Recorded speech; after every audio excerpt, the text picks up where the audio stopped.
Hey,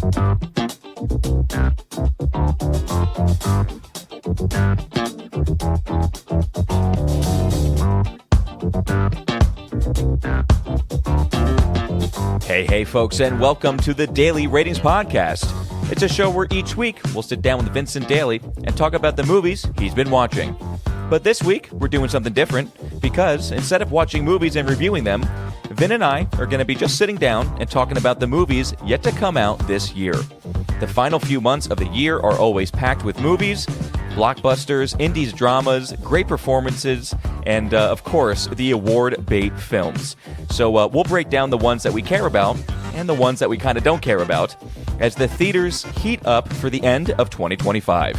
So let's get Vincent Daily in the room, hear what he has to say, and stay tuned and enjoy the show.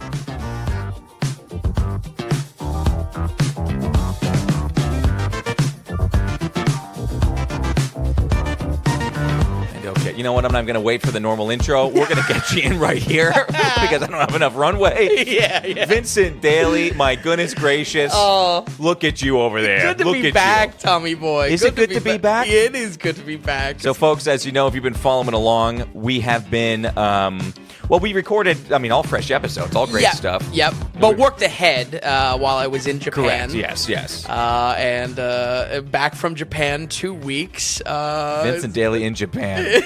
We could start a new podcast just on that. It was something else.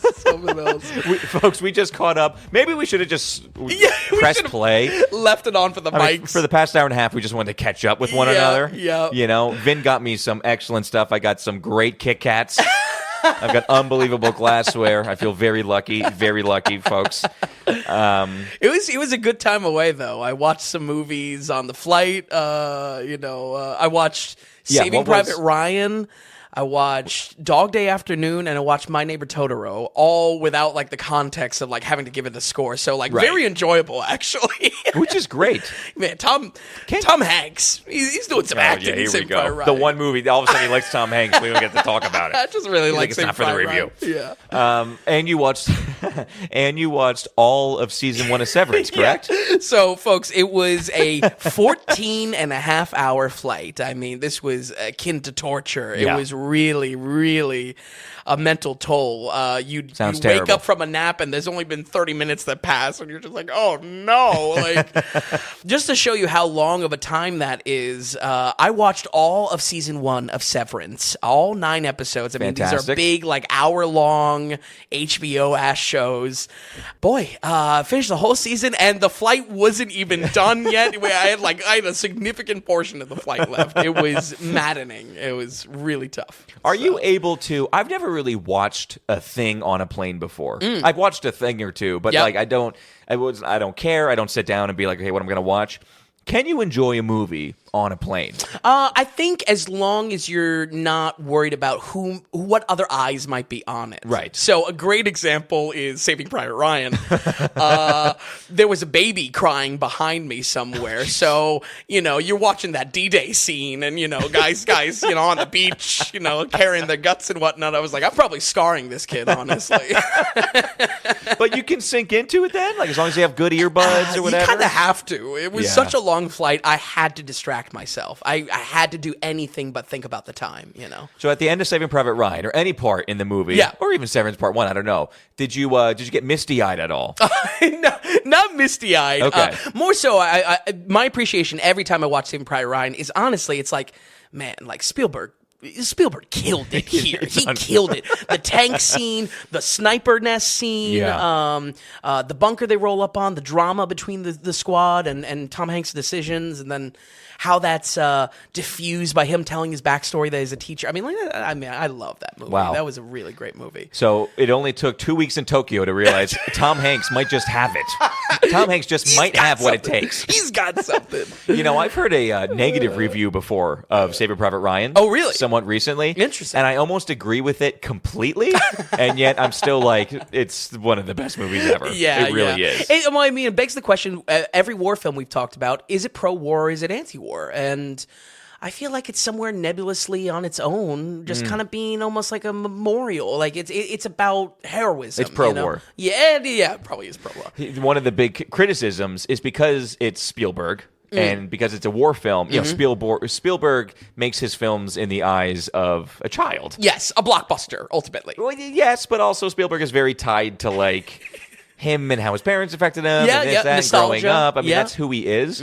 So the big critique of Saving Private Ryan of it's really almost a kid's war film because Tom Hanks is constantly trying to tell people like, yes, war is terrible, but sometimes war is necessary. So that's why we're at war, and we have to do war. And for adults in the room, it's just like, no, we understand it. Like, you don't have to explain it to us. We know why there's war in the world. We know it's bad, but yet it happens. That is kind of his character arc, too. Just like, well, I guess I have to be here, you know? Right. But I love that. Well, do you know that there's a, I forget what the name of it. I think there's an official name to it, but there is a certain condition that people have that they bawl their eyes out. At Saving Private Ryan? No, at watching films in the air when they're when they're on the plane. Interesting. And you could be watching a romantic comedy, you can be watching a comedy, and you will find yourself bawling your eyes out, embarrassing yourself. Oh, wow. And it's an actual thing that happens to a very select few people. Wow. I mean, if it was going to happen with anything, it was My Neighbor Totoro, and that didn't happen. Okay. So, but, I mean, watching the My Neighbor Totoro as the only Studio Ghibli film I watched after the trip, I mean, the fact that that movie captures hot Japanese summer in the countryside so much, what the Japanese call the inaka. I mean, I'm like our tour guide for this episode, folks. Yeah, this is now. Yeah, this is not. By the way, alternate title for the episode is 2025 coming at you. Yeah. But seriously, I have such a elevated appreciation for that film now. Yeah. And I went to some museum tours of Ghibli stuff, and I mean, yeah, I can't wait when we finally tackle some of that on the podcast. Yeah, it's gonna be great. So, and then I notes for Dog Day Afternoon. I loved hearing Al Pacino yell. that was it. I was just like laughing the whole time at him. Oh man, yeah. Like I said, maybe we should have just saved it for the we made this a 3-hour episode. Talk about your trip. You know, all the travel stuff. Yeah. But no, glad you had a good time. And it's great. Glad to have you back in the seat. Across from me. Absolutely, it's good to be back. I mean, again, as much as I enjoyed the trip. Like we were talking about before the mics turned on, it is good to be back. I had a fulfilling. It was satisfying. You know, I got every drop squeezed from the trip. That's excellent. And I have to say, you are coming back. You almost left at the perfect time. Movies were a little bit anyway. Yeah. And I heard the new show Demon Slayer. Yeah. God. I mean, I haven't seen Demon Slayer at all. How about The Conjuring? That's the big miss because we would have done a Conjuring 5 spot, and I would have shit on Patrick Wilson as much as I humanly could. Yeah, that would talk about another form of torture. You'd rather take a 14-hour flight than watch those 5 movies or 4 movies. Yeah, that's like another Insidious episode. But that was the most successful rated R horror film that came out ever, as far as an opening goes. There you go.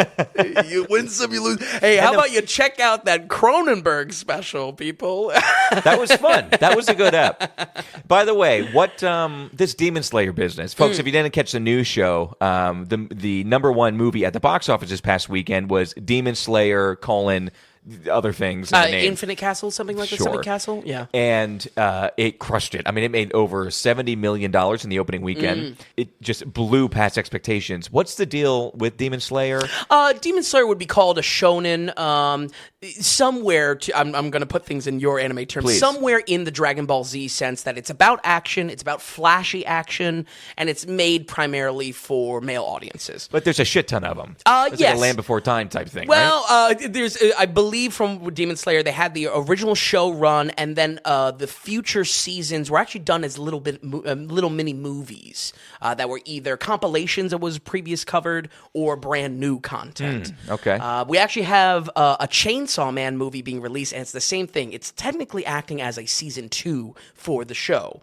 So, and it's an hour-and-a-half movie. Yeah, tricky to cover on the podcast. I mean, I am a Chainsaw Man fan, and I don't know if we're going to cover it because it's like, well, this is very contingent talking about it, period, on you watching the show. You know what I mean? So kind of a tough spot. What is your relationship with Demon Slayer? I feel like I know the name, and I could have sworn you reviewed one or not, and then I went on our website, and it's like, no. I think I maybe watched one of the compilation movies. It's like samurai, demon, mystical Japan. Okay. You know? But you have no big relationship to it. No. I mean, definitely a flashy show, a good-looking show, but nothing beyond that. Do you understand how many I mean, the fact that got a release, and again, it made more than a lot of other. It made more No than less an animated movie. made more than Mission Impossible. Yeah. I mean, this is everything that what was it? Tom Cruise is rolling. That I mean, it's almost like oh yeah. I mean, nothing can compare. It's just crazy to me. Yeah, and unexpected. So. Although Nizat 2 did terrible, which I was so happy to see. That was cool. That was pretty neat. That was pretty neat. So, folks, this episode, Vin's back. We were kind of we did have some episodes and toying with some ideas, but more actually, and we kind of came to this conclusion separately a little bit when Vin reached out and said, hey, why don't we, when I come back, let's talk about just the movies that are coming out. And that was almost a sigh of relief for me because the news for the past 3 weeks is inundated with festival news. Yes, I think it's Venice Festival primarily, Venice, Telluride, and TIFF. Telluride. And TIFF's big, too. Yeah, they're all big. Yeah. And New York Film Festival is coming up soon. But Telluride, where I really thought that was second or third tier film festival, the more I think about it, the more I look at the film, especially last year and this year, that is becoming an A-tier festival. Maybe not because of bigness and grandness like or a Venice might be. Yeah, right. No, but for the premieres. A lot of the Oscar contenders and Oscar winners have been showing up at Telluride. It's becoming a bit of a bellwether because Sundance is not producing much anymore. Sure, and now they're moving. They're trying to do a little bit of a reband and put some oomph back in that. Yep.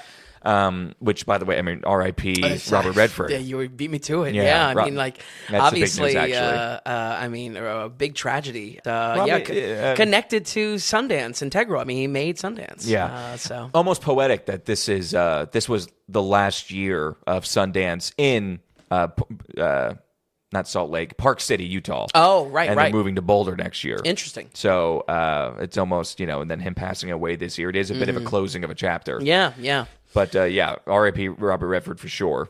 We should probably cover more of his stuff maybe even next year. I found out recently that Sundance Kid, Butch Cassidy and Sundance Kid is his first movie, which I didn't realize. No. I think so. Wow. Yeah. But yeah, absolutely. Absolutely. Would love to cover more Redford. So. But other than that, it's just, like I said, the news has been inundated with all the films. So many indie films, so many possibly up-and-comers. You get the first look at some movies coming out right before they hit theaters.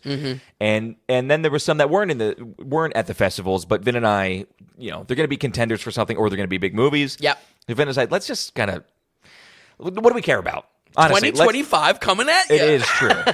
And this happens. We've been bitching about this the entire time on the podcast. It's been a slow year. So, honestly, I am excited to talk about potential and have some enthusiasm for the remaining of the year. Even when you look at last year, a lot of the talked about films were smaller films. They're going to be harder to see, like The Brutalist, or like, I don't know, just a bunch of stuff where it's like, do we care about this? Yeah, Brutalist is a perfect example. But now, even with these are going to be indie films, and some of these will be smaller releases, there's some big films. There's going to be some big theater stuff going on that I'm actually excited for. Yeah. Legitimately excited for the end of this year. Absolutely. And I still don't love the format of the year itself and the release schedule of studios.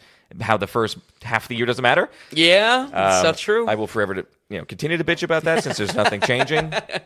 But where do we want to start, really? Well, you have kind of it ordered by hype. I have it just kind of some lists, and then just like I have them paired to kind of tackle two at a time almost. Okay. So why don't you start with your list, and I can kind of chime in, where I have mine. So, and I kind of included, a lot of this is the stuff that was released on festivals, and some of these are just that we know that are coming out. Yeah, there's a lot to be excited for as far as what was in the pipeline. Why don't we start with what's coming out next week? Okay. So next week is One Battle After Another. Yes. This coming weekend, we have The Long Walk. Yes. Coming out. So we're going to be excited to talk about that. Yep. And we're going to have a great theme show. Yep. We're going to have a whole Stephen King episode. And then next week is Paul Thomas Anderson's One Battle After Another. Getting a lot of hype. I think, speaking of Steven Spielberg, he said he watched it like 3 times. Yeah, Steven Spielberg was going nuts on it. Yeah. And it's a slow burn hype. This movie has been talked about almost the entire calendar year. Okay. And at first it's like, okay, we know PTA is coming out with a movie. That's great. Then it gets pushed back a couple months of release. Yep. And then the initial test audiences were confused by it, and the length was too long. So then it got chopped down and edited. Interesting. And it still has a long run time, but it still got chopped down and edited, and people are still confused about it. It's like, is this going to be good?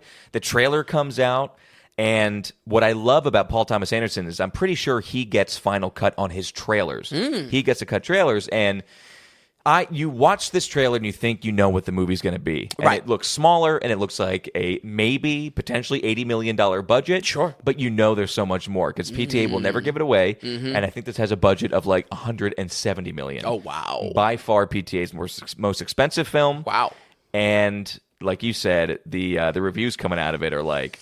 Yeah, it's looking like top of the year, which, full transparency, haven't seen it yet. Right. We didn't get a screener or anything like that, but really, really am excited. And also excited for that episode to do more Paul Thomas Anderson. Yeah. While you were gone, I watched The Master again. I watched nice. Licorice Pizza again. Nice. So I was going through some of his stuff. The Master, that's a doozy. That's a head trip, yeah. Second time watching it, much more ingestible. Yeah, true. Or digestible, I'm sorry. Yeah, no, that's a good point. Yeah. First time you're just like, wait, what?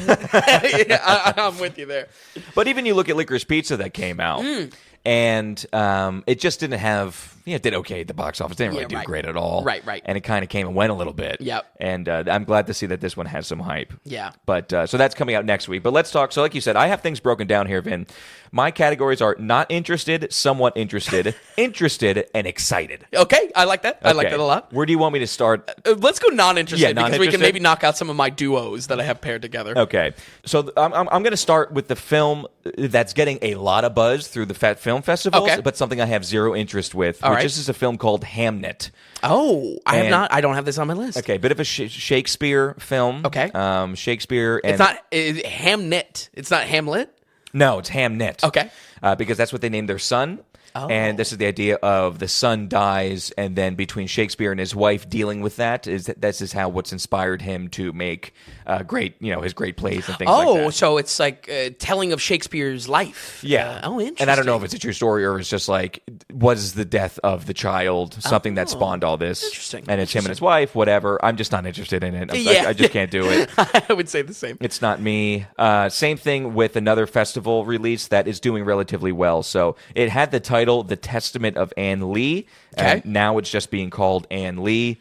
Again, kind of a period piece. It's also a musical, and apparently a lot of musical in it. No, thank you. Just have no interest in this. Interesting. Other things I have zero interest. Begonia. Oh, okay. So Begonia's on my good list. Okay, actually. we'll save it then. No, we can talk about it now. Okay. As it comes up. So this is Yorgos Lanthimos. Yes. New one. And yet another collab with Emma Stone. I will say this. Go down Yorgos' movie, like in case people don't know that name. Sure. So most recently, he did Kinds of Kindness. Ooh, that was earlier this year or earlier last year? Great question. Yeah, I think it was earlier this year. It was early this year. Poor Things was the big, and obviously Emma Stone got the Oscar for. Yeah, that was the end of last year. And when it comes to it, Yorgos has just done a lot of weird stuff. He does Dogtooth way back when. He does The Lobster, which is a weird movie. And he's just kind of a freaky, makes some freaky movies. Yeah. I will say this one I like purely because I like it for its thriller angle. It's like some sort of kidnapping thriller. In the story, Emma Stone is a executive of some sort. Jesse Plemons plays like a conspiracy extremist, kidnaps Emma Stone, and I mean the clip that's going around, Emma Stone shaves her head. Yes, she looks insane. Crazy bald and is like covered in weird like baby powder or something like that. I think it just looks, as far as Yorgos goes, one of the more straightforward movies we've gotten. You know what I mean? That's why I'm slightly excited. The reviews, I almost put this as somewhat interested. Okay. Because what I've heard about this film so far is back to the most digestible. It sounds like this will be the most digestible thing that Yorgos has done in a long time. Exactly. So, and that's where I'm at, you know? Right. And then at the same time, I thought about it and I put it in the not interested because I'm sorry, but you need to prove me wrong first. Before I go and give you a nugget. Yeah. Because just what's been coming, it's just not my bag. Yeah, true. Yorgos is not my thing. True. And now, let me ask you this. I think it might be nice to do a Yorgos episode on this release. Because you saw Dogtooth like before years even know. ago. Yeah. Years ago. So like, I think it might be good to like just like get him out of the way almost, and just like cover all the backlog because he really doesn't have that many movies. You know? Right. You'd be actually surprised. And we've covered a few of them now. Yeah, already. you'd be surprised how much like that name has floated around Hollywood and has so much buzz, but it's just like he doesn't really have that much of a back catalog. You know, Weird guy. all right, Begonia off. Yes, and then also a non-interested, I have the main Wicked for Good, no interested. Avatar, Fire and Ash. Oh, yeah. So the Ballad of a Small Player. Okay. And this is the one with Colin Farrell, directed by not Robert Eggers, our guy. Great call. Yes. Eddie Slider. Eddie Slider, So yeah. Edward Berger, who came out just last year with Conclave. Yep. 2 years prior to that, he came out with All Quiet on the Western Front, which we loved. Yes. Love Conclave, too. We love everything from this guy. Yes, in ways. I mean, the story I found was generic at the end, but his directing ability is phenomenal. Right. But to come out right away, the next year, you're coming out with the film. This film was Ballad of a Small Player. It's getting critically panned. Oh, really? Yeah, and everybody says it looks nice, just like all of his movies look nice. But That's concerning. it's just not put together well. So Wow. I'm excited for it. I almost want to see him and support him, but I'm just not looking forward to it. Yeah. But that's it for not interested. Okay. Oh, I'm sorry. And then, do you know one of the films that has been an absolute letdown at What? these festivals? Apparently, What? Guillermo del Toro's Frankenstein. Okay, all right. So I've heard very concerning things around Frankenstein. Yeah. I have that in my Netflix pairing along with Jay Kelly. Yeah. I mean, one, I see this and I say, let the floodgates open on classical horror coming back. I mean, what Nosferatu did. Why can't I think of director of Nosferatu? Robert Eggers. Eggers, yeah, thank you. Robert Eggers now doing a Wolfman as his next film. I mean, I am Or Werewolf, it's called, yeah. Sure. I am into a classical, gothic horror coming back. I think when it comes to Del Toro, though, he needs it to be weird and innovative in some way. He needs to actually mix animation in probably in some way. And from what I've been hearing, the visuals are what is really taking away from Frankenstein. I hear basically everything's bad. I mean, this was being talked about a bit. It is a Netflix release. He did take care and quality in this. This is not a rush project. Right. And also continues Del Toro's collab with Netflix. He did Pinocchio not too long which ago. me included, absolutely love. Right, and I will always give him credit for that. Yeah, as a infamous Del Toro hater across this table from me. And for such good reason, too. I mean, it's crazy how much I don't like the guy, and yet I'm proven right time and time again. He's looking great. He's on the pen or something. He's losing a lot of weight. This Frankenstein movie, though, it's just like, I know it's going to have all of the Del Toro isms, and I think I just need to give some thought and then pen to paper and flesh that out so people... I shit on the guy a lot, Yep. and I feel like I'm not good at expressing why. Okay. So when it comes time, when that comes out later in the year... Yep. That's like a November. Yeah, I'm gonna try to at least let you know why I don't like him. Yeah, sure. Sometimes it's just a feeling. Yeah. And like when some guy just doesn't have it, time and time again, Well, listen, Del Toro is a big nerd, a big anime nerd, and that's where I find some kinship with him. But listen, I will say I'm rooting for Frankenstein. I have heard nothing but concerning news around it. Yeah. So, that unfortunately is, I guess, in a new category, scared for its release. So then I have this somewhat interested. Okay, so there's this film called Sentimental Value. Okay. That did very well in the festivals.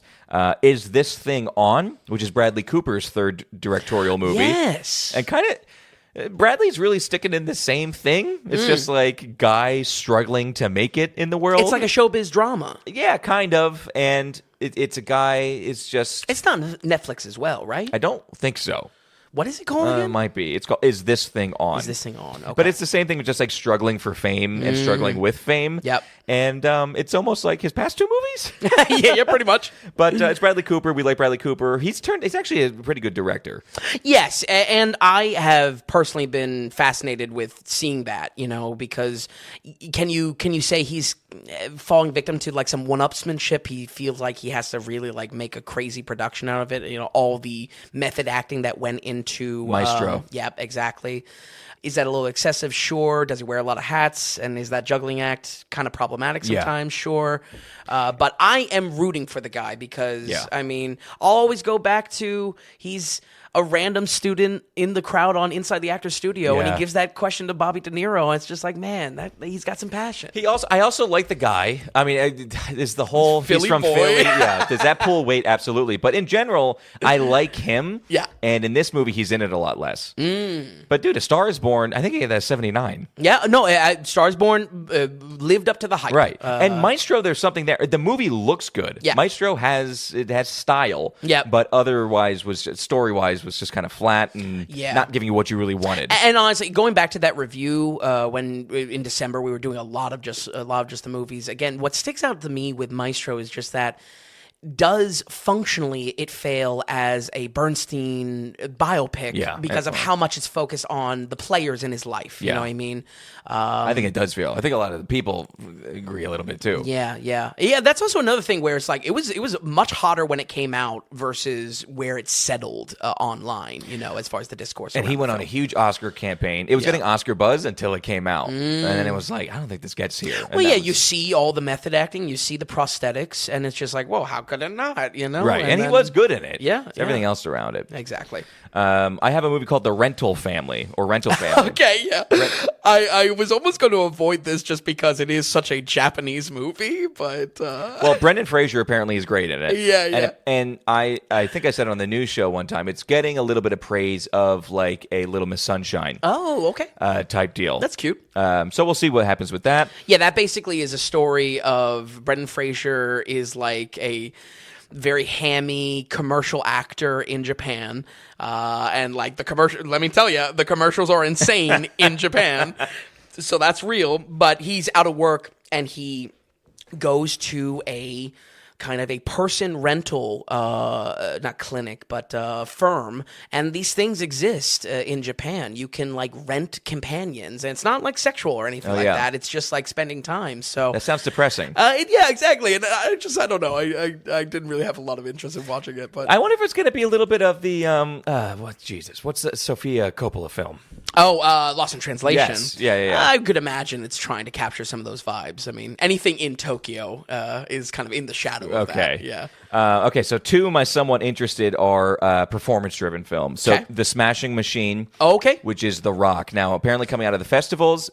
My, by the way, understanding of what's really happened right now in the circuit is nothing feels electric like it usually does. Nothing is hitting like this is number one coming out of the festival. New Oscar attendant. We have Nora. We have Parasite. Nothing quite like that. Sure. But what people are saying almost unanimously is Dwayne The Rock Johnson is incredible in The Smashing Machine. And like finally Oscar worthy, whatever. Interesting. Well, this hits on a duo that I had, and it is the big Safdie brothers matchup that we have this year.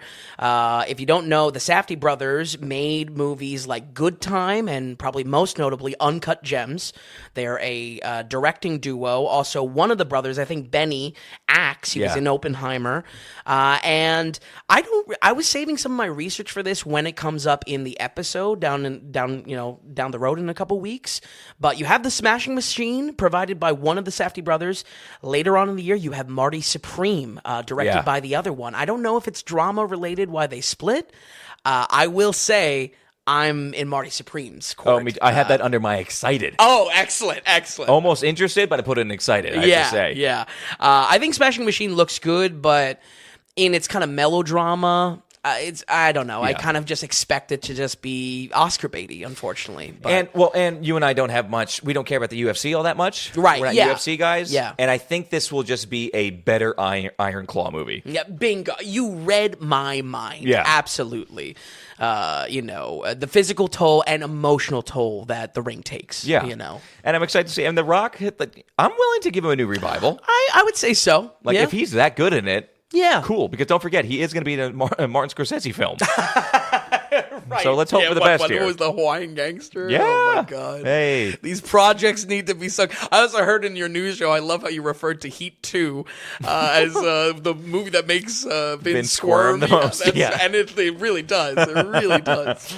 And then I kind of, again, performance-driven films. Bruce Springsteen, Deliver Me From Nowhere. Okay, so this is getting bad pre-reviews. I'm almost surprised. I'm seeing it 50-50. Okay. I was surprised just because I gotta say, I'm not really like a huge Springsteen fan, but I think Jeremy Allen White. Jeremy Allen White. Yeah. Jeremy Allen White. Looks wise. I mean, I think he's pretty dead on. As No far as prosthetics. vibe. They're really just going for him. It's just his. Like, you know what I mean? Like no fake anything on him. Yeah.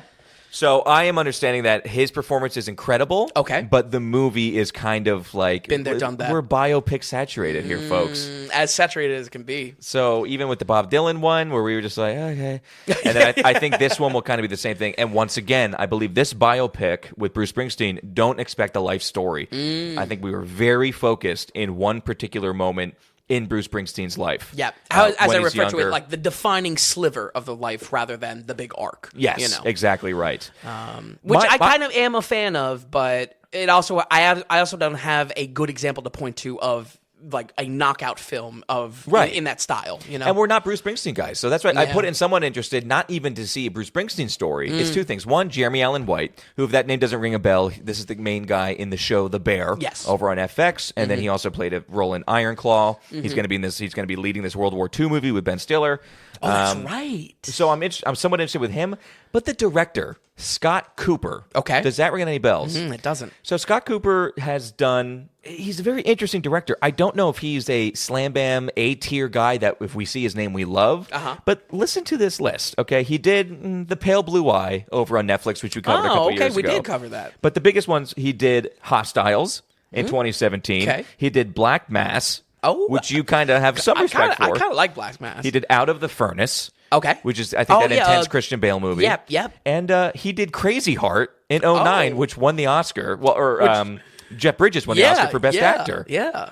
So basically a Springsteen movie. Right. Not phenomenal films, but good movies. Yeah. Good character driven and just like kind of somewhat intense. Some of them, you know what I mean? There's something there. There's a good batting average there for sure. Anyway, so Scott Cooper's in the Bruce Springsteen thing.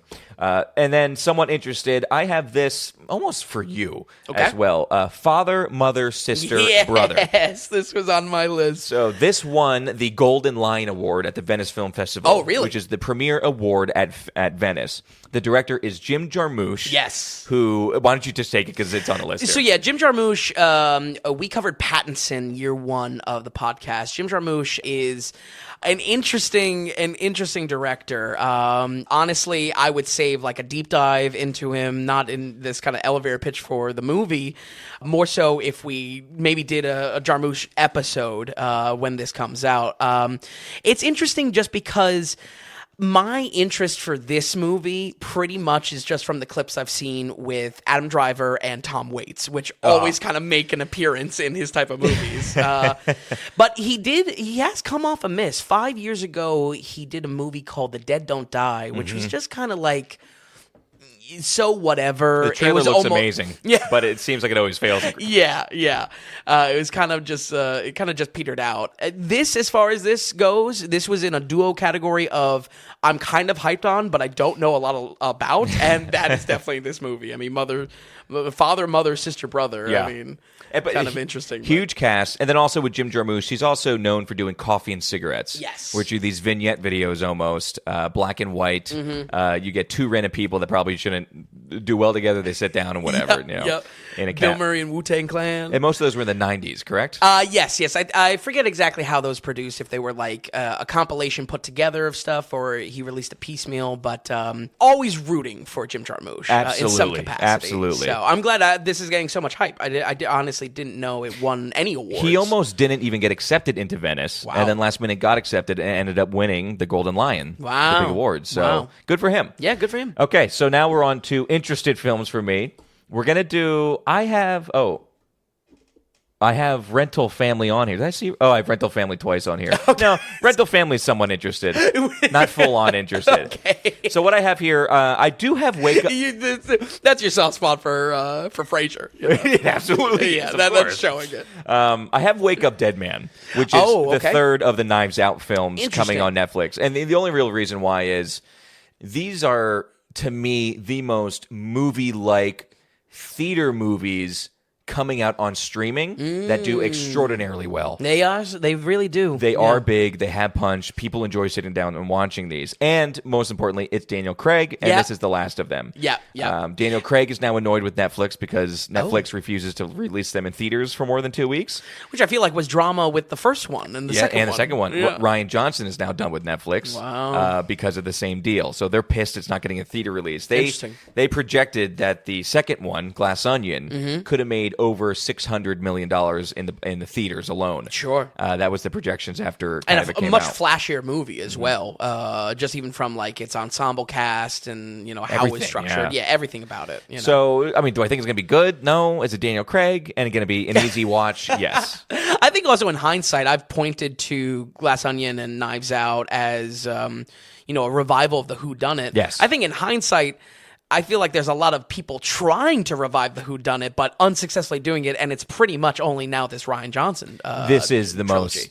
most successful. Yeah, because you have the Death of the Nile stuff. Yeah, you even had Murder Mystery 1 and 2, the comedy ones with Adam Sandler. Seriously, Yeah, it's true. They see the trend, they go after it. There were some other ones as well. Murder Mystery with Adam Sandler. I do have Jay Kelly on here. Okay, it's Noah Baumbach. All right. Well, listen. My hot take on Jay Kelly is that if history is anything, folks, it's cyclical, and this movie will once again bring the annoying question of, can Adam Sandler actually act?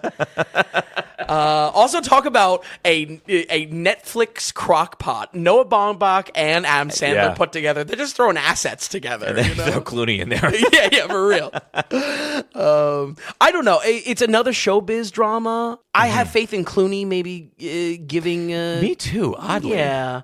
I have a weird craving to go back to some weird Clooney movies like The American? No, I don't think so. Michael Clayton. Yeah. People like Michael Clayton. Yeah, people really praise that movie. The script. They like the script. Yeah, I was like, I never really thought anything about that movie. But interested to go back, and I don't know. I have some faith in Clooney a little bit. I have faith in Baumbach. Yeah. I like Baumbach. That's crazy. I mean, I like White Noise, but also he was held in Marriage Story. Yeah, absolutely. So absolutely. There's chops there. Yeah. Other one I have is The Lost Bus. Okay. This is a California wildfires, not the most recent ones. Oh, okay. I think this was 2018 or something like that, or maybe a little bit past that. Directed by Paul Greengrass, though. I believe this is our first movie since Captain Phillips. Oh, wow. And he also did The Green Zone, and he did, Flight... Yeah. You know what I mean? Yeah. I can't remember. The Flight 193? Yeah. Yes, yeah.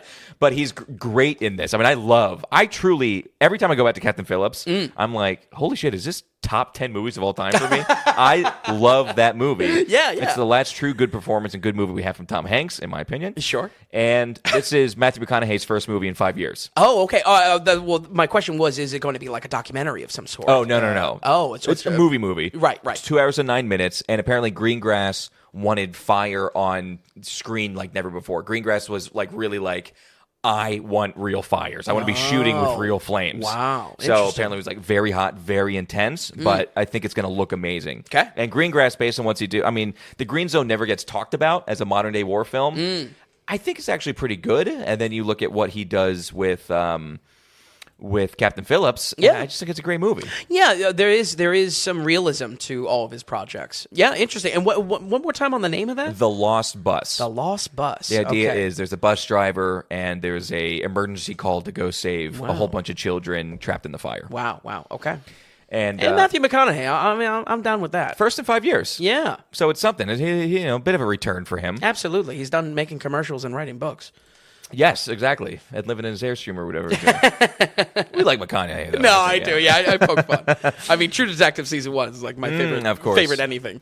And then, interested, I have No Other Choice, directed by Park Chan-wook. Yes. Oh, my God. I'm so glad you brought this up. So why don't you just take it? Because we just covered Park. Yeah. And it's getting buzz, honestly. Yeah. So for the first time, we covered Park Chan-wook with Old Boy on our 200th episode. Shout out to that episode.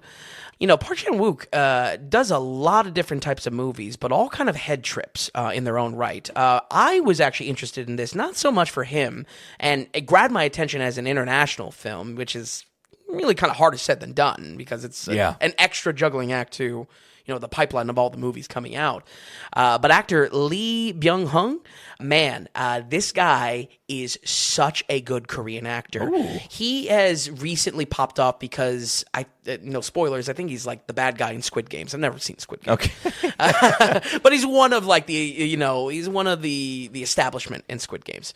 Particularly know him from what I shouted out on our Old Boy review. I Saw the Devil, one of the best Korean films you can ask for. Wait, did we cover that? Or No, we haven't. Oh, okay. We haven't watched it yet on the podcast. I think it's rated on the site. Lee is from I Saw the Devil. If you need any proof of why you should be hyped for him, his performance in that is amazing. Okay. Amazing. All right. And it looks like, I don't know. I mean, it doesn't look like Old Boy, but it looks interesting. I'm definitely excited for this. No other choice. The idea is a guy wants a job, and so the only way he feels like he can get it is if he kills the competition. Yeah, Right? yeah. Which, hey, that's just an action film. Right, yeah, exactly. And this guy, again, I'm sure it's going to be crazy. Yeah.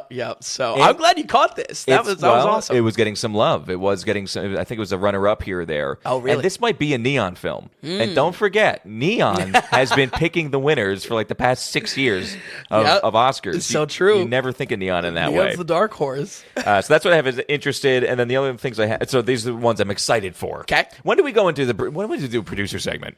Oof. You want to go into it right now if we're going to be excited? Tough. Let me add in. Well, I have two. Well, I don't know. Ones you're not excited for, ones that you can shit on, or what? How do you want to do it? Yeah, I have two that I'm not excited for, and then well, I don't know. No, let's do producer. All right, we're Let's going do to go. producer. Okay, folks, so we're going to go into our producer segment. Thank the producers that have donated in while we've kind of been away, even though we, again, we always want to get kind of fresh content out there. But regardless, we do have 2 donations rolling in for us. We'll start with our co-executive producer of the episode. We have Brandon Beebe writing in. Oh, and he donated, excellent. And he donated $5.65. Wonderful. I think that 65 cents is a gentleman handshake. Is what I would have to My guess. understanding. Brandon, good to see you again. And he wrote just a quick little note here. He goes, "No K-pop Demon Hunters review yet." Vinny and Tom, I know you will love the "Can't Get It Out of Your Head" tunes. I know how Tom loves his K-pop. Vinny, don't deprive him of it. Me deprive Tom? Are you kidding me? He's depriving me. I want to watch it. I will say, Vin approached me when it was coming out, and he goes, "Honestly, as another film, I might do just K-pop." And I said, I was just like, "No." Yeah, I said, "We're not doing He that." shot it down. I wanted to do a Big mistake, Nizza 2 actually. and K-pop. You did not want to do Hunters. Nizza 2. No, I kind of did. Against me, you wanted to do Nizza 2. So he's holding me back. No, I hear great things. Honestly, my elevator pitch for K-pop Demon Hunters, I haven't watched it yet. I was honestly tempted on the trip a little bit. Yeah. If you've enjoyed anything like Powerpuff Girls, Sailor Moon, and like understand those as like actually good works of media, you know what I mean? They are good in their own right, even though they're very girly and it's whatever. Yeah. That's the exact kind of like vibe that K-pop Demon Hunters hits, and it's almost too big to ignore. Well, I will say the shocking thing was, I said no. It then became one of the most watched things on Netflix ever. You fueled it. And then Netflix released it to theaters after it was out on Netflix. Right, it was like a sing-along kind of thing. And it was #1 at the box office over the weekend. Unreal. The first #1 box office that Netflix has ever gotten. They put it in there for 1 week, got it, and then they stripped it out. Yeah. So it is huge. Listen, I've actually followed some of the animators on that. That's how I originally found out about the project. But let me tell you, I want to. That will be either in a catch-up episode at some point for the remaining year, or just thrown in. I'll put it in my birthday episode. How about that? How about that, Brandon? How's that? He turned me down. Let the record show. We thank you so much, man, for your $5.65 donation. We always love seeing you. You've been a producer this entire time.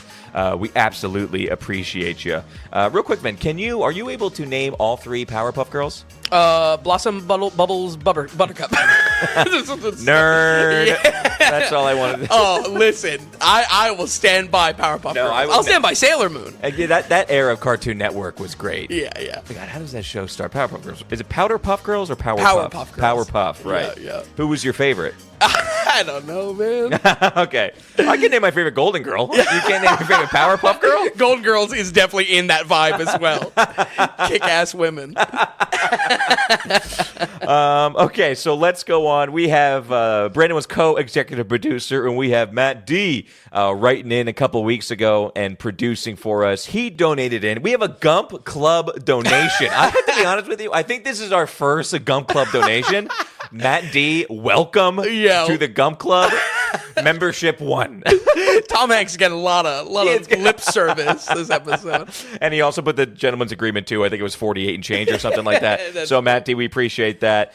So he donated a Gump Club donation, and Matt D wrote us a good note here, Vin. So we have hello, and again, this was a couple weeks ago. Yes. Because we were out reading it now. So hello, gents. It's been a while. So this is a long one with a few subjects to chat about. That's okay. This is a chat kind of episode. This is a perfect show to do it. So Matt says, first up, I finally watched Superman and loved it. Previously, I was a huge MCU fan and did not understand how anyone could stand the Snyderverse. But I go where the quality is. And now I'm a big DCU guy and don't understand how anyone could be enjoying the MCU. Turncoat on the MCU. Well, you know, like you said, I go where the quality goes. That's why he's a producer of the Daily Ratings podcast. That's what I got from that. I like that. But I think a lot of people agree with that almost, with the DCU, after Superman came out. Yeah, and there's a way of seeing it. There's like, don't follow the brand, follow the directors, as always. Yeah. Follow the projects. All right, so he goes, sorry, Vin, for making you talk about this more, but this whole argument that movies are overly political now compared to previous generations is manufactured and historically wrong. Media of all kinds have always been used to make political statements or observations, either overtly or simply by telling the story through the lens of the dominant culture of the time. For some reason, probably many reasons, some people are overly sensitive to what they perceive as political messages in media. I'm sure it's partly due to our polarization. If a movie in the past depicted Russia as the bad guys, everyone cheered because we shared a mostly singular perspective on the Cold War. Oh, sure, and you get that in the 2000s with the war in Iraq as well. Right, yeah, absolutely. Right. And today, we tend to have less of a shared reality in regards to current events. So any depiction or allusion to these events will piss people off. I also tend to agree with Vinny regarding the passage of time reducing people's animosity here. Commentary on Vietnam used to be hugely polarizing, and now we largely celebrate movies, music, and athletes that criticize the war. So at this point, I think he's bringing up... Was this tied to Superman? This was tied to Superman because it was the political bent of... we were talking about the Russia-Israel thing and how they tried to cram those two to one kind of to one main villain or to one main bad guy leader, Yep. and to just what's happening with the nation states. Yep. And I think you were not that you were tiptoeing around it. Sure. But I definitely didn't want to talk about it in a Superman. You do have a bit of an allergic reaction to anything political that comes up, and a part that's nice and that's endearing, right? Because just like, let me just watch this movie. How is this for movie? Real. Me, I am more sensitive to it. And not that I go off the wall of it, but just like I'm much more like I am watching this now and I'm actively thinking about something else while watching a movie. Sure. And that's what I brought up where it's just like I couldn't escape it with Superman. And at the same time, you were just like, you know what, you're right. But how does it affect the film? Right. And I mean, Matt D's too right where we can't agree on anything anymore. So anything that comes up is pissing people. I feel like people off. There's a huge topic that you hit on, and that's death of monoculture. Death of the monoculture, in that there's not one core social consensus, rah type thing. Yeah. Not a zeitgeist on it. We're in little nebulas, little bubbles. Yeah. So I feel like that hits on it there. I think also you hit on a great point, Matt D, as far as like. Something's going to feel a little more tender in the here and now versus the disconnect of looking at something, in the past. I feel like we've touched on that with some of the older 70s movies that we've talked about, where touches on something a little bit more dicey. What comes to mind most recently, Dog Day Afternoon, a real event. I can just watch that movie, and it's a funny movie where Al Pacino yells a bunch. Right. There's no connection to the political significance of it. So, and that is the passage of time. Yeah. That will just happen basically. Okay, so he goes on. He goes, Tom mentioned the movie wasn't Superman. Tom mentioned the movie wasn't American enough. Yes, I did say that. And I would argue that it tells an American story, maybe just not the one that some would like. Andy, he's pulling out the big guns here. Andy Warhol said, everyone has their own America, and I'll point out that telling an American story in the way that you like is just as political as telling one in the way that you don't. Interesting. Which, yeah, I would still say wasn't American enough. Quite. It I was, also wouldn't call Andy Warhol like super American, but I guess that's kind of also his that's point. the point. Yeah. I said it wasn't American enough because I just need a little bit more. Superman is such a unique American story. So go ahead. Oh, no, I think this also connected to our comments of the PR circuit of where they were almost intentionally doing a little bit of a sidestep to what we know so integral to Superman as the character. Yeah. You know, truth and justice, yada, yada. Yes, when he did that. Yeah. That was a little corn sweat. Yeah. Right, By the way, a corn sweat, a Pennsylvania guy. Oh, yeah, you Did we didn't know talk about this. that? I think we might have mentioned it. Maybe if we didn't, that's a failure. It's kind of a big deal. Yeah. So respect the corn sweat. Yeah. Anyway, I just need a little bit. I wanted truth, justice, and the American way mentioned in the film, Yes, right. and it wasn't. I couldn't say. I mean, that's a spoiler. I kind of not, but I didn't want to say it when it was so fresh when we watched it. Sure. But I was almost assuming the movie was coming to an end. He'd jump off a building or something, and just like truth, justice, American. Almost how they end the Star Trek movie, 09. Oh, and okay. I think that's when Leonard Nimoy does the space, the final frontier. You're right. I was hoping for that. You wanted the full plug. Or just give us an American flag somewhere in the movie a little bit more. Anyway. The only other thing I'll say about the movie, I love dogs. So I feel comfortable saying this. Crypto was an asshole of a dog. I'd hate having a dog that behaves like Crypto, terribly trained. Which, yeah, agreed. Yeah, agreed. You hated Crypto in the movie, right? I kind of did. I mean, I'm not like a dog hater by any means, but like I felt like in the story, Crypto was very integral as like a character. He's in it a lot. You know, I mean, as if you had to really like lay out plot points, it's like Crypto is the solution. Yeah. You know, but hey, listen, I mean, he's a kryptonite dog, and yeah, he is in it a lot. I didn't mind his inclusion, but he is a bit of an asshole dog. The joke gets old after the sixth time we go through it.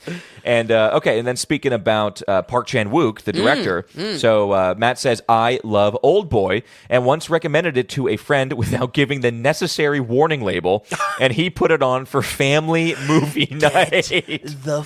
Out of here. That's insane. So he says, I want to be sure your listeners don't make the same mistake he did. So here's a PSA. Do not watch Old Boy with anyone who is not okay with disturbing subject material and plenty of gore. I'm torn. And emphasis on disturbing. Yeah. I mean, disturbing in any way you can imagine. You couldn't get into any of it, too. You just kept on saying, like, it goes places. Oh, yeah. That's insane that was like a family watch. I mean, Can you imagine turning that on? There's a bit of, I mean, certainly, you know, guilt on your part, Matt, but also a bit of... where was the warning? Yeah, a bit of fault on the watcher. I mean, That's like, true. Maybe don't. I mean, I don't know. Do some oppo. Yeah, like, seriously, like an ounce of research into this movie. Hey, let's turn on Saltburn tonight, kids. yeah, for real. What's up with that bathtub? Right. Okay, he says, I'm torn because I think everyone should watch this film, but also realize that most normal people will not enjoy it. Yep. And that's an interesting story. I mean, I certainly would have some sort of connection to a film if I had that. I actually have that with Rocky Balboa. For if we ever cover Rocky Balboa, I have a very funny story with Rocky Balboa. Okay. Yeah. Wow. Nice But I have teaser. it's just like there's nothing. It's nothing connected to the movie itself, but it's just like it sticks out in my mind a lot more because of what happens. Okay. Okay. So then Matt moves on to his next film. So he says, I loved Drive Away Dolls. Oh, okay. So Drive Away Dolls, because we covered the the Coen movie, which was Honey Don't, and the first one in the Unrealized trilogy came out last year, which was called Drive Away Dolls, which critically was iffy. I heard one reviewer say it was probably one of their favorite Coen brothers movies. Oh, wow. Or anybody think from the Coens, because it's just the one Coen. Yeah. But anyway, Matt says, I loved Drive Away Dolls.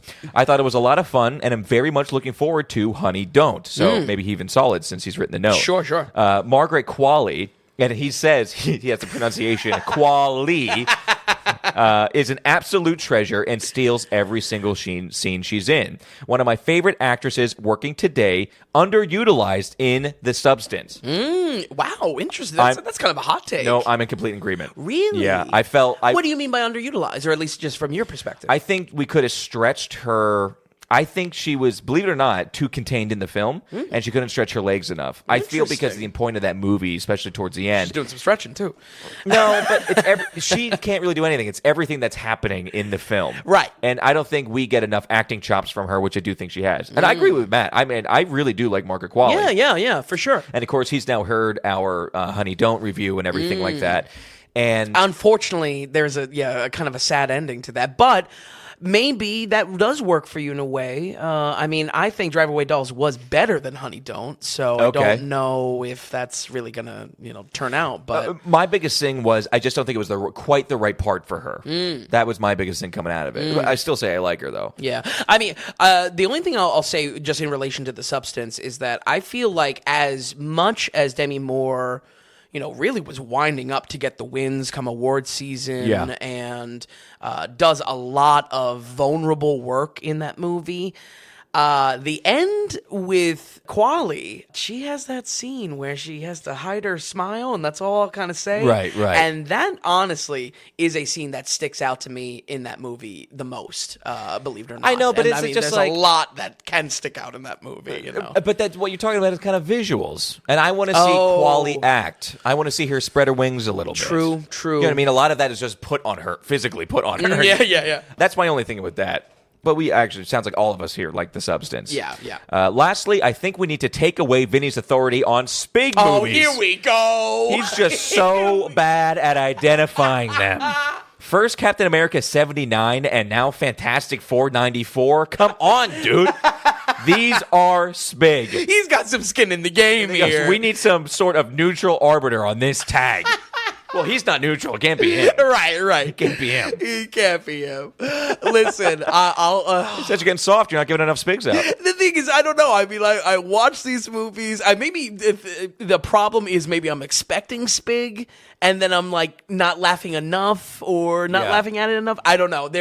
Listen. You have my solemn vow to really give the next Spig contender a shot. I think what it comes down to is when you watch a movie and you know it's bad, do you say to yourself, "But I can see myself watching this again." Right? Because that's big. That's so bad it's good. I'm going to watch it. It's so bad. Right. That it bridges it somehow. But I'm a watch. Yeah.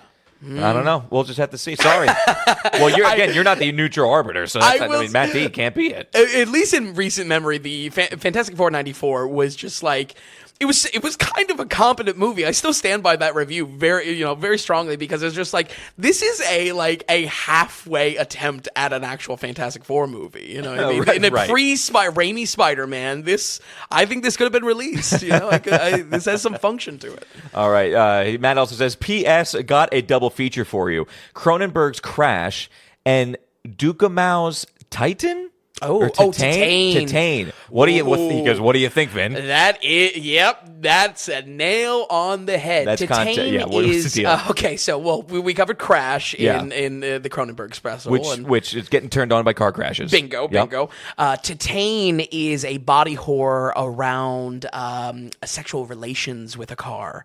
And I've never seen it, but I've heard some shit. So it's having sex with a car. Yes, but again, body horror. I've never seen it, but apparently it goes places. Okay. That sounds like a double feature. I think that's a phenomenal doubleheader. Doubleheader. Thank you for correcting me. It's not double feature in these parts. It's doubleheader. I recently corrected myself in my own notes. I was like, oh, man. We got to keep it going. Stuck. And then Matt ends again with PPS. PPS. He goes, Bangers and MASH sounds like it has to be a website tag for directors with a mix of very good and very bad movies. That's a compilation maybe idea. So Bangers and MASH, folks, again. What episode was that on? Was that Cronenberg? Oh, maybe. What were we talking about? No, it had to be because Cronenberg, we had 83%, 45, 38, 81, and 60. Right? Yeah, so that's when we were like, we got some bangers here and we got some MASH. We're glad you liked that. I thought that was pretty good, too. Yeah, that's maybe that'll make it into a compilation, maybe. Bangers and MASH. But Matt D, thank you so much for writing in. We appreciate you joining the Gum Club. Again, member numero uno. Always appreciate it. Great note. And Brandon, thank you so much. Folks, if you're listening to this, wondering what's going on and what segment we just jumped into, it's the producer segment. It's the moment in the show that we stop and give thanks and also read the notes from our actual legitimate producers. So when you financially support the Daily Ratings, when you donate into the show, you become an actual producer. Because just like in Hollywood, when you financially support a project, you're a producer of the project, and that's how we're doing it here. When you become a producer, you can go ahead and send in a note along with that. So that's just what Brandon did. That's what Matt D did as well. Because when you produce, we want to bring you into the conversation because that's what it's all about. So if you go to thedailyratings.com and head to the donations tab, everything is laid out there in that page. There's some set donations like join the Gump Club, buy Vin a movie ticket, or if you just want to send $5 like Brandon did this week, you can do that. Because right there's a big value for value button. And what value for value is, it's any amount of value that you feel that you're getting from the show or any amount of value that you have for the week, you now have the ability to send that in. You don't have to pay a specific number, or we tell you have to send in a certain number. So Vin and I, we're not doing any advertising here on the podcast or the website. We're not going to have paywalls or tier structures on the site where you need to give a certain amount of money to gain extra content. That's why we're not doing Patreon. Basically, the ball's in your court. You're on your own finances. Everyone's finances is different from week to week. And everybody might be getting something different from the Daily Ratings from the other person. So it really is. It's value for value. Are you finding value in what Vin and I are doing here? If so, could you send some value our way? So again, dailyratings.com, head to the donations tab, and do not forget to send in your producer note. This can be questions, comments, critiques, ask us anything, say anything, praise us, love us, or absolutely hate us.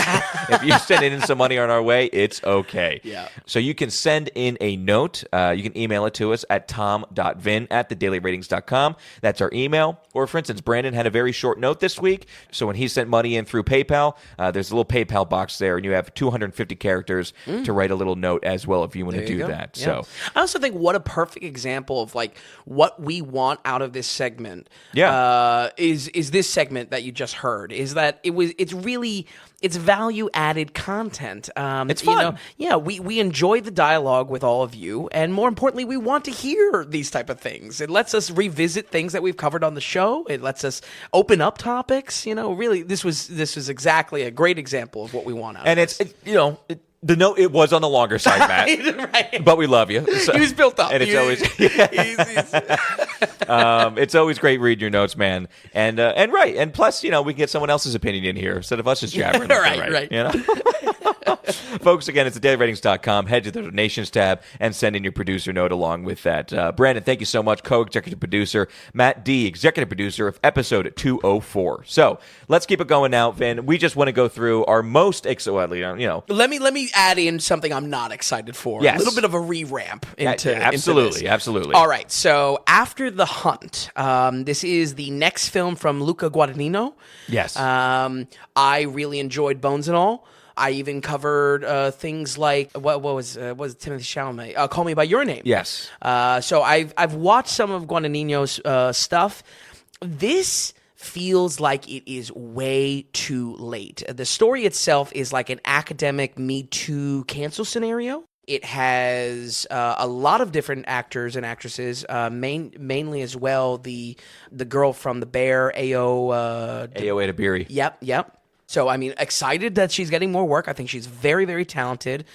But the way that the trailer, at least, is trying to present this, again, this academic setting, Me Too scenario as intentionally gray, I'm pretty sure 2022's Tar did that and much better. Tar focused on that same type of gray area of maybe not understanding all the context and not understanding all of the facts to a kind of a cancel scenario. And there was a lot else going on with Tar. Kate Blanchett was crushing just... Right. The actual composing. Being a maestro. Speaking multiple languages, there was a lot in the performance of that. But at the heart of the story, that's kind of what it was about, deplatforming, being taken away from what you've earned. And again, being presented as gray. I just think this is, I don't know. It's kind of been there, done that, honestly. And I would have liked to see something a lot more exciting from Guadagnino. It's a little bit in his lane as well. Yep. And you did... Oh, what am I saying? Challengers. I was just about to say. So Bones and All, you kind of like. You had a 66. What you really like was Challengers. Oh, yeah. What am I saying? You gave an 80%. That came out last spring, was Challengers. And then he came out with the Daniel Craig movie last year called Queer, which is more kind of in his lane. And we wanted to kind of get to it just because of Daniel Craig. Yeah, and he got some buzz for it, but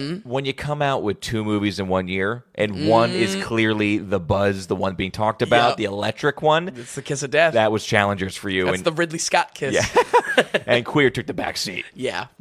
But I don't know. Called again? After the Hunt. Okay. It's actually gotten a couple trailers in theaters. I've actually seen this in trailers. So I don't know. I think I'm a little disappointed. I just wanted something a little bit more unique. It feels like been there, done that. And he kind of just stick in that lane a little bit. Yeah. A little bit too much. What's Bones and all, Luca? I'm pretty sure. Maybe I could have that wrong. Okay, we'll say Luca. It doesn't matter. No, I think it is. Yeah. Okay, so anything else that is just like you're not excited for? Well, okay, so I'll move on to like lightly excited. This is an animated film called Scarlet. This is a new 3D animated movie from the anime director Mamoru Hosoda. Summer Wars. I know that name. Yep. Digimon the movie. But we've actually covered one of his films. We covered Belle, first year of the podcast, which was unfortunately, you I brought that up at the beginning of the podcast. You brought it up earlier. Was a big disappointment. It was one of the first actually anime movies I even covered on the podcast. And it was just like such a rehash of what he's done before. And the reason why I brought it up too is because Belle was it was one of the first movies that got a true wide release in the States and trying to push that into the American market. Right. And it failed. Yeah, unsuccessful in the box office. So Scarlet looks like more of kind of a sword and sorcery, historical fantasy type of thing. So I'm not saying it's the most unique thing in the world. It is also leaning more into him working with 3D animation, which I would rather not. I think his 2D animation, I mean, there's a reason why Hosoda was called the new Miyazaki for a period of time. Wow. Him moving into 3D animation is a step away from that, straight up. I am rooting for this, mainly because, I mean, I do love his films, and I would love to do a full episode on him when this comes out, but I'm going to wait to see if it does a little bit better. Okay, do we even have a release date on that? That's sometime in December. It seems like he always does in December. All right. So... anything else that you're tentative? All right, I've only my 2 excited ones then, so why don't we go to your list? All right, so I have 4. So we'll just get out of Marty Supreme. Yeah, okay. I don't know if I'm truly excited about it, but this actually just feels... something about this feels like a good movie. Yeah. And it was being slightly hyped. They've been working on a decent amount. It is an expensive budget for A24. I love it, the ping pong subject matter. Like, hell yeah. To death, I love that. So Speaking great. of which. And ping pong, correct me if I'm wrong, like, competitive ping pong you have, like, cult of personalities that crop up in that, yes. right? Like, bowling as well is another one of those. Yes, absolutely. Yeah. Maybe we watch Forrest Gump with that one. Just saying. No, but I don't know. Something about, Timmy's really going for it. Yes. Timmy is, talk about thirsty for an Oscar. Yeah. Boy, oh boy. He wants it. Yeah. So I think, in the Safdie matchup, that's where I'm leaning Marty Supreme. It just looks like something new a little bit. Does it feel bigger, like more like a film? Like Smashing Machine seems like a smaller kind of indie A24 film. Yeah. Marty Supreme looks like almost... a good movie we'd get in the 90s. Yeah, for sure. Or even, like, I don't know, an piece. Interesting movie where Smashing Machine... you hit the nail on the head, Tom. Calling it Iron Claw. A better Iron Claw, yeah. Yeah. But that same kind of arc of just, like, let's bring emotion to something that we would otherwise see no emotion in. Yeah.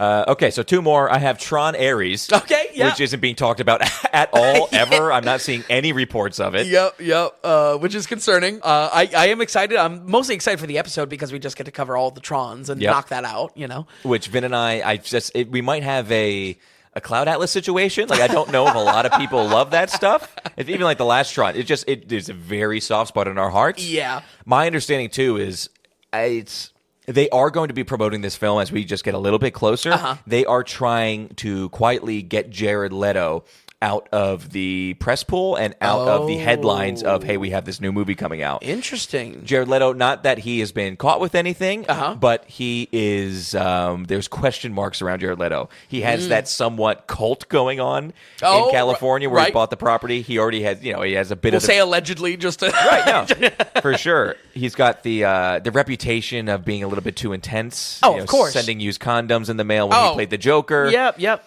Weirdo method acting, but also like fake method acting. Right. Try hard, basically. But he got accepted for this Disney project, and now all of a sudden it almost seems like they have some regret about it.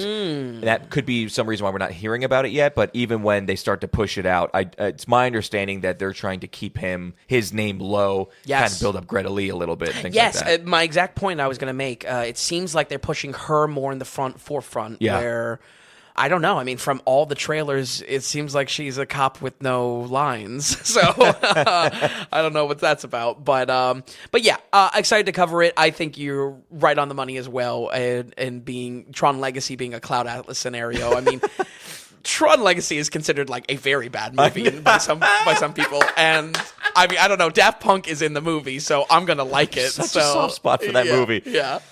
And I come to like that actor a little bit more too. By the way, that's in it. Oh yeah. And we can talk if we cover that. We can talk about that more. Yeah, I'm hoping to give kind of a shout out to that weird Tron show that was spun off from that. Oh, the animated show. Yeah, kind of a deep cut. Yeah. So, and then the only other movie I have is Catherine Bigelow's new film, A House of Dynamite. Is that on your list? Yes. And top. Me too. Yeah. This poster looks awesome. The name is awesome. I feel like Catherine Bigelow, she hasn't made something in 8 years. Been a while. Which is like wild. I know. So a much anticipated return to the director's chair. I just think it's also in her comfort zone. Zero Dark 30, Hurt Locker, these war thriller dramas. I mean... I can't wait. This looks like it's going to hit. I love Catherine Bigelow. First of all, Rebecca Ferguson is in it. Yeah. Playing the main character. We love Rebecca Ferguson. Yep. She looks awesome. Idris Elba is also in it, and he's been in some bad stuff lately. Sure. I'm excited to see him maybe in a decent project. Anthony Ramos, not the biggest fan of. He's in it. And then Greta Lee, once again, who is really in a lot of stuff coming up. Yeah. So it's got the cast, and it's got Catherine Bigelow. It's getting incredible buzz as well. It's honestly getting buzz, well, maybe not on the level of one battle after another, but... It's not quite that much. I feel like it's going to be... That may be our head-to-head come awards season, these two. So I'm hearing that it might, but it only might just slip in. They call it the bubble. It might get on the bubble because we have 10 films that could be Oscar nominated for Best Film. Yep. But an action film or an intense thriller like this won't get in or won't win in the end. Interesting. But it is Catherine Bigelow. It's awesome. Now, this is Netflix, and I would really, really, really like to see this in the 2-week window that it comes out in theaters. Yep. So I'm hoping we can get there in theaters because it comes out 2 weeks, then it goes away, and then that's when it comes on Netflix. Yeah. So I want us keeping an eye on that. Yes. And to watch it because it just seems like a theater watch. Yeah. Not a film that's meant for whatever. But anyway, you go where you can get the money. Catherine Bigelow, we love it, whatever. Yeah. Honestly, and it's getting her back in the directing chair. I mean, I saw 8 years. I was like, wow, that doesn't feel right. Doesn't feel right. You know? Don't forget she did the original Point Break. Yeah. Which has a huge cult following. Really great. Really great. I would honestly love, I would like to do a lot of the director episodes just because we have a lot of talent this year now in this last quarter. But her especially, Bigelow's a real talent. I think she's tied. I can't figure out who my favorite female director is. Okay. So I always go back and forth because they're so different. But I think it's tied right now with her and Nora Ephron. Nora Ephron. She does like You've Got Mail. Oh, okay, and, sure. Yeah, Julia. Like the rom-coms. Yeah. But I just think she's so good at that. Yeah, absolutely. So they're tied right now for female. Okay, all right. One's very intense. Oh, they scratch an itch. This one's scratching an itch. This one's scratching another itch. Right. Okay. I have one. I mean, not to go out on a weaker note. Let's go. Oh, wait, no. Oh, go ahead. Sorry. Again, House of Dynamite. The Dynamite title. Funny, I hated the name. Oh no, I like it. If anything, take just House of Dynamite is better than a House of Dynamite. I do agree with that. I don't know. It's striking. I like it. Okay, all right. Only other one, and I put this in kind of on the tail end just because I think it's gonna be a 2026 watch because I don't think there's any release schedule. It's called Dead Man's Wire from Gus Van Sant. Who did can't remember. Don't worry, kids. Won't get far on foot. Oh wow, that guy! Yeah. Oh, don't worry, he won't get far on foot. Yeah, that was a birthday movie two years ago, I think. Also did Private Idaho, my own Private Idaho, that Shakespearean one. Yeah, not for me. Right. Did he do Paris, Texas? No. But definitely, that's a similar vibe. Okay. You read that right. Yeah, Gus Van Sant, it is a crime thriller with Bill Skarsgård and Al Pacino. Just very limited info on this. Okay, But, it's probably 26. Yeah, it looks like kind of a hostage situation. And again, I've kind of been on an Al Pacino kick after watching Dog Day.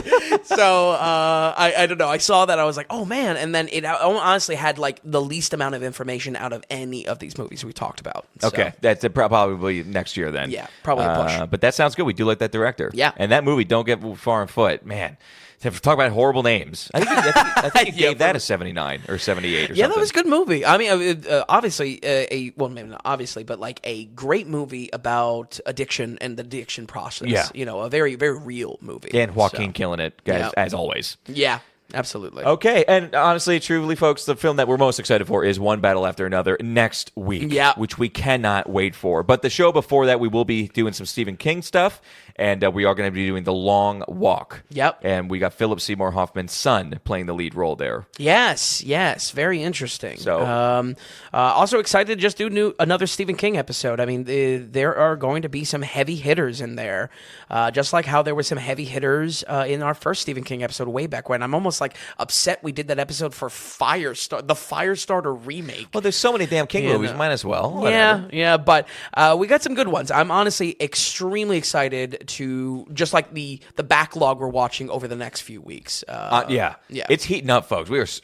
legitimately excited. Yeah. Like, I love that we're doing the podcast. This is when it's so much fun. Yeah, exactly. We're really excited for the coming weeks here, folks. So anyway, that was fun. We hope you got something out of it. You hope if there's movies you didn't hear about, hopefully you heard about them now, and some that you actually might be excited to go see in theater. So Vin, thank you so much for putting your list together, and we'll be back here as normal programming for next week. Catch us on the news show on Tuesday, and as always, like I just said, be right back here next Thursday on the Daily Ratings Podcast.